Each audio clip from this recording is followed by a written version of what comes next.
Hello again and welcome back to the PhatPhish Guitar Studio. Now today I'm going to be answering a question that I was sent by Chad. It's quite a good question. Chad says, I'm an adult beginner and I know exactly which chords I want to learn first. It's very difficult though learning to form the shapes of each chord, and I plan to learn them all one at a time and build up a good chord vocabulary, which I realise is going to take a while because it's quite a few to learn. Does learning to form a new chord normally get easier over time as one progresses, or is each chord going to take as much work to learn as the first chord that I learned? For example, if someone's an accomplished player and has to learn a new chord for a piece of music, is that new chord usually as difficult to learn as when they were just beginning, or is it going to be much easier because of the advancement in playing? Okay, that is a good question. Pop that over there. The answer is it an answer? Yes and no as to whether or not it gets easier. If you think about what happens when you're first learning to play the guitar, there's lots of new things that you need to learn. You need to learn how to strike the strings with your picking hand, normally your right hand, and you need to learn how to press strings down onto the fingerboard with your fretting hand, usually your left hand. Now, that's not a natural thing to do, and I've said this in videos before. The position that you hold your hand in is kind of bent back on itself. You're pushing soft little fingertips down against hard metal, against these fret wires. Generally you use it, if you're right-handed, you'll be using your left hand for doing fretting, so you're using your non-dominant hand to do some fairly complex stuff. And it all takes time to master. When you get into playing chords, it's more complex because you're not just worrying about playing one string and coordinating your picking hand and your fretting hand. You're worrying about, chances are, at least 2, if not 3, possibly 4 notes fretted at the same time. So if I want to play a D chord, I need to know that I've got this finger pressing this string down, this finger pressing this string down, this finger pressing this string down, and it's a D chord, which means I don't want to strike the 6th string, I just want to just strum the top 5. Lots of things going on, and as a beginner, yeah, that's a little bit daunting and a little bit difficult. And it's one of those things is, if you persevere with it, you will get better. When you start off, you're at a level what's called conscious incompetence. This is what the learning science type people call a conscious incompetence. What that means is, while you're thinking about it, you're making a conscious effort to make your fingers do things and move your hand in a particular way. Because you're new to it, you haven't acquired that skill yet, you don't have a full degree of competence. So no matter how hard you think about it and how much you concentrate, you still have to work, and you can't quite get it right. Over time though, there's this thing called muscle memory, and the idea of muscle memory is that your body kind of recognises things that you've asked it to do before, and kind of your brain wires itself in such a way that it can repeat certain things, almost like your muscles can remember how to work. So as you progress from this degree of conscious incompetence, if you keep practicing, your fingers get used to putting themselves into the position that you want them to be in. And gradually you become at a level what's known as conscious competence. So you're making a conscious effort to do things, but your fingers are doing what you're asking them, so you're competent at doing it. And this doesn't just apply to guitar, it applies to all sorts of things that you do. If you think about things you do in everyday life, there was a point where you had to learn how to do it. If you've got children, that you've probably gone through a stage where there's been an awful lot of mashed potato and stuff on the kitchen floor where they've been trying to learn how to use a knife and fork.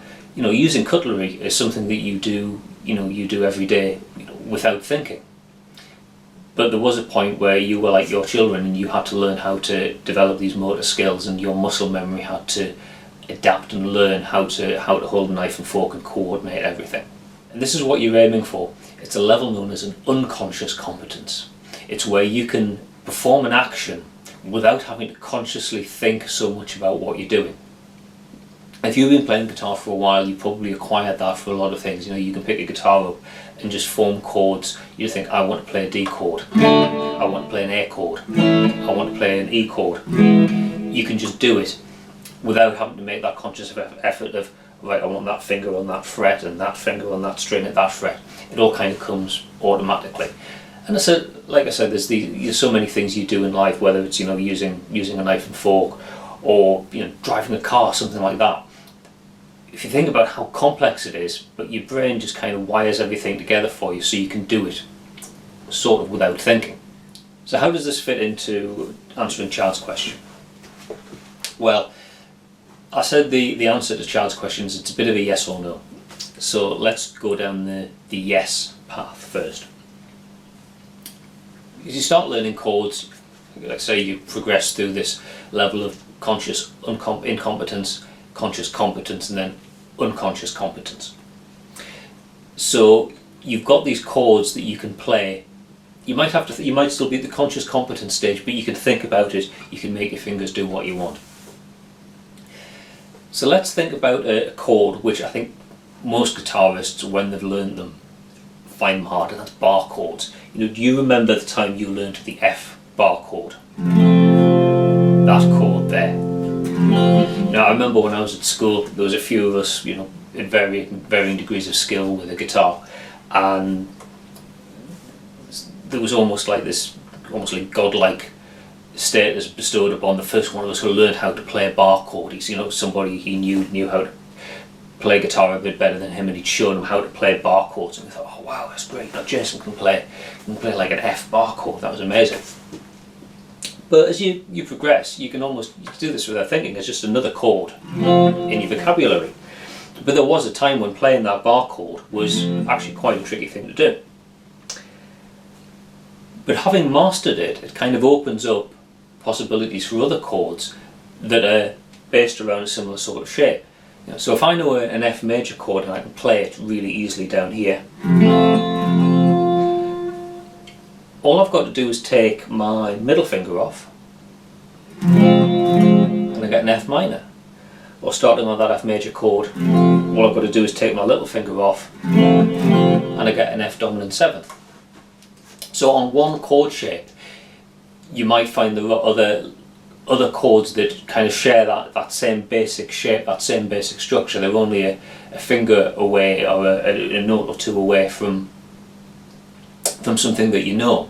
So once you've gone through the pain of learning how to play like an F major bar chord, it's actually relatively easy to learn to play an F dominant 7th bar chord or an F minor bar chord, because you already know that shape and you're building on something that you already know and something that you're already competent with. But as you progress, you will also learn new types of chord, and you might come across chord shapes that you've just never, they're like a shape you've never used before, and then you really have to think about where you're placing your fingers. And you're just relying on a more fundamental muscle memory of being able to know, control your fingers and say, I want that finger to go there, I want that finger to go there, and do it and form the chord. But you can't sort of fast track into playing a particular shape because it's like something that you already know. So that's the kind of the no part of my yes and no answer. The yes it gets easier part is true if you're using shapes that are similar to shapes that you already know.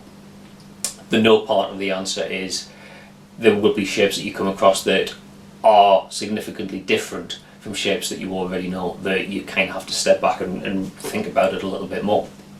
But having said that, you will have a basic degree of competence and skill in controlling your fingers and your picking hand and coordinating everything. It'll still be easier for you as a more experienced guitarist than it would be coming at the same chord as a complete novice who doesn't have the basic motor skills and the basic muscle memory to be able to control your hand on the fingerboard. So hopefully that's answered Chad's question and given a bit of an insight into sort of like the learning process of how you acquire skill and develop skill over time, and move towards that stage of like an unconscious competence on the guitar. As always, thanks very much for watching. If you're not already subscribed to the PhatPhish Guitar Studio channel on YouTube, then please click on the subscribe button down in the information section. And if you've got any suggestions for future videos, or you want to ask me a question, then if you go here, there's a form where you can submit your question, and I'll try and address that in the future video tutorial. Thanks very much for watching, and I'll see you in another video next time. Bye for now.